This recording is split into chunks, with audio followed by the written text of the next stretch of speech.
my poor little children will one day live in a nation where they will not be judged by the color of their skin, but by the content of their character. I have a dream today.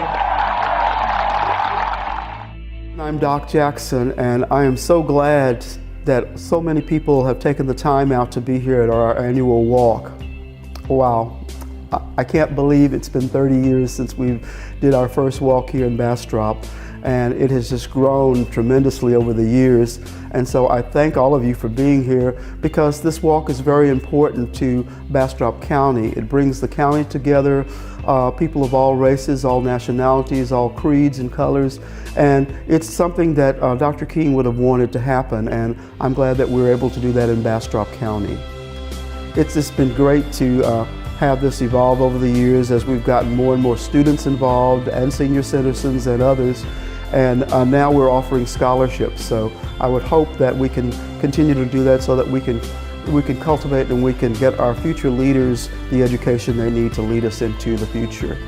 So when I think about Dr. King and the legacy that he left for us, I wonder, and I ask myself the question about what would he want us to be like, or who would he want us to be if he were alive today? I'm thinking about the boycott, for example, the Montgomery boycott. It was about segregation of buses, and so a lot of the African Americans at that time were riding the buses in Montgomery. The boycott of the buses went on for over a year, and during that time people still had to get to work without the buses. So what happened is the community got together, and under Martin Luther King's support and organization, and they drove people, let's just say, they drove people to different places. They carpooled. Even the taxi drivers lowered the rates so that people could get to where they needed to go. And that went on for over a year. And then at the end of that, then we were able to see the desegregation of buses. But it took the whole community working to be able to accomplish that. So that's the kind of thing that I think that we sort of miss sometimes, and I would love to see us look at injustices and being able to help people that maybe aren't even us, maybe the injustice doesn't even impact us, but that we're able to be part of that community as a whole. It isn't really about the walk itself, but it is a reminder to us that it's not just history, but it's also present and it's future. I remember in one of his speeches he did where he told a group of people, what are you doing for others? And I remember that. And so that had an impact on me. What am I doing for others? At that time I was doing nothing, but today I am, and I remember what he said.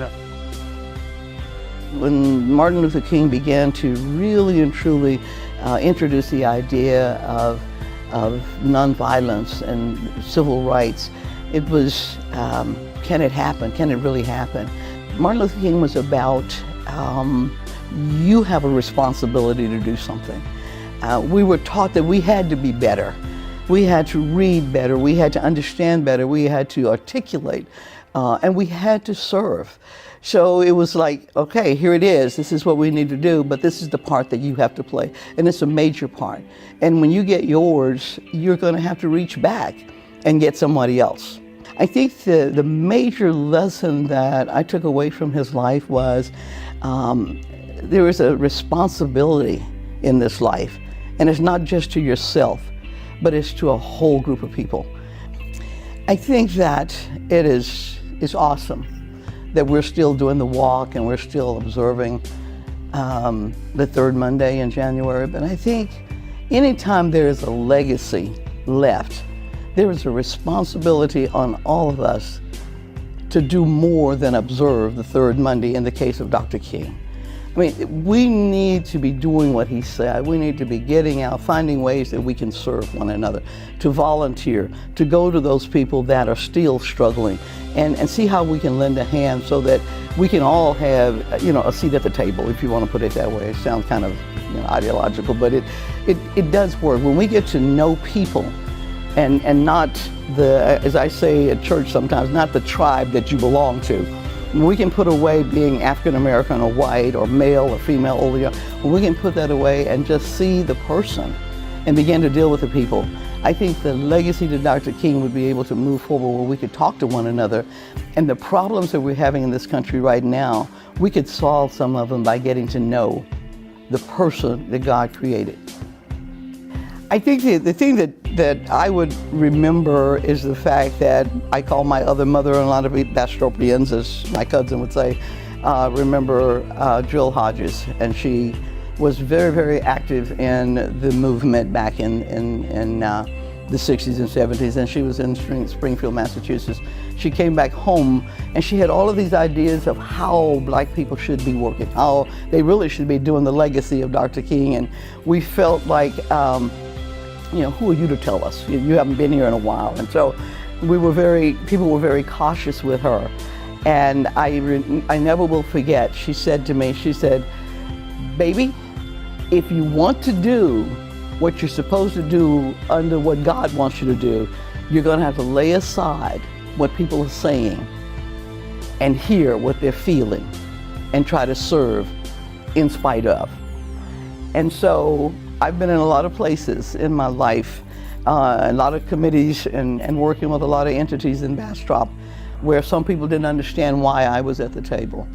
I had to lay aside what they might feel about me and go ahead and look at the bigger picture and see what I could do to make life better for people. It was more than tolerance. It was about love. Tolerance just says, well, let's wait a little bit and maybe we'll grow out of it, or now's probably not the best time. But love tells us that the time is always ripe to do the right thing. And Dr. King's courage and the courage of the people who worked alongside of him and stood alongside of him and marched alongside of him propels us forward and calls us not to just settle for the progress that we've made, not to just be content with how much better things are than they used to be, but that leave us with the nagging question of what is still ours to do. And to me, that's the best legacy that Reverend Dr. King left us. Why remembering this man is so important is because of his passion for something that's important to me: equality without violence. That was his stand. He believed in freedom. And the freedom he believed in, I believe, was the freedom from the things that hold us back, things that get in the way of us maybe accomplishing our own dreams. And so let freedom ring from the prodigious hilltops of New Hampshire. Let freedom ring from the mighty mountains of New York. Let freedom ring from the heightening Alleghenies of Pennsylvania. Let freedom ring from the snow-capped Rockies of Colorado. Let freedom ring from the curvaceous slopes of California. But not only that, let freedom ring from Stone Mountain of Georgia. Let freedom ring from Lookout Mountain of Tennessee. Let freedom ring from every hill and molehill of Mississippi, from every mountainside. Let freedom ring, and when this happens, when we allow freedom ring, when we let it ring from every village and every hamlet, from every state and every city, we will be able to speed up that day when all of God's children, black men and white men, Jews and Gentiles, Protestants and Catholics, will be able to join hands and sing in the words of the old Negro spiritual: free at last, free at last. Thank God Almighty, we are free at last. For people like Dr. King, Fannie Lou Hamer, Viola Liuzzo,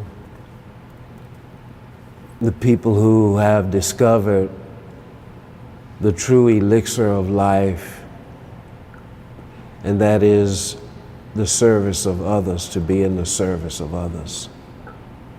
To me, they truly are the spirit people. That's pretty much the highest level, to my mind, that a person can attain as a human being, understanding that the only thing we ever truly have and keep is what we give, what we give, what we share with others.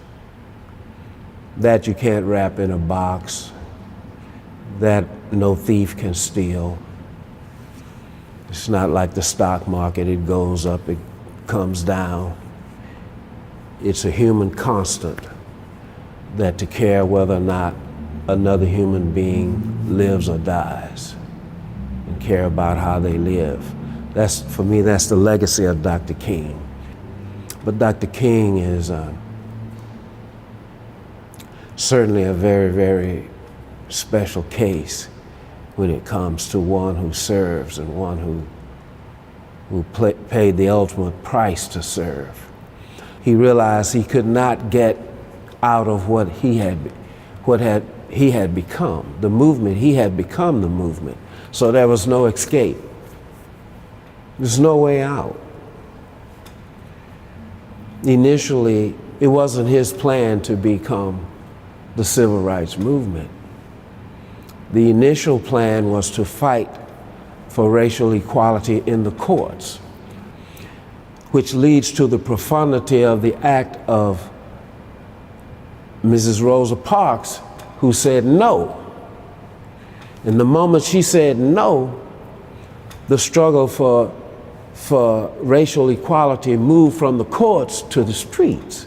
And as you know, that's where it happens, in the streets. And so the call went out to find someone who could come and voice the situation that Mrs. Parks found herself in, the legal situation and the social situation she found herself in. And so this is when they found Dr. King to be the spokesperson. They found that he was a person very unique in that he had a very, very high intellect. And with that, he had a very, very powerful heart. And that's an unbeatable combination. And this is why he was so powerful and still is. And we all live and benefit from the life, from the intellect and the heart of this human called Dr. Martin Luther King Jr. So as Andrew Young said, as he was explaining to me what happened when that bullet struck Dr. King below his chin and exploded at the base of his brain, and even during the autopsy, he refused to leave Dr. King. And as he's telling me all of this, I'm weeping. But he's speaking as normal as possible. And I asked him, why are you so calm about this? He said, because in all honesty, Hannibal, the bullet set him free. It set him free. So now everyone speaks of the I have a dream speech, and just as though as they have made Jesus to be this, everything's all right, peaceful. No. Like Jesus, Dr. King came and challenged the consciousness of humanity and reminded everyone that it's not easy, it's not pretty, but it's possible. And I think most of all, his life represents to me what is possible as a human being. And that's pretty much all I have to say.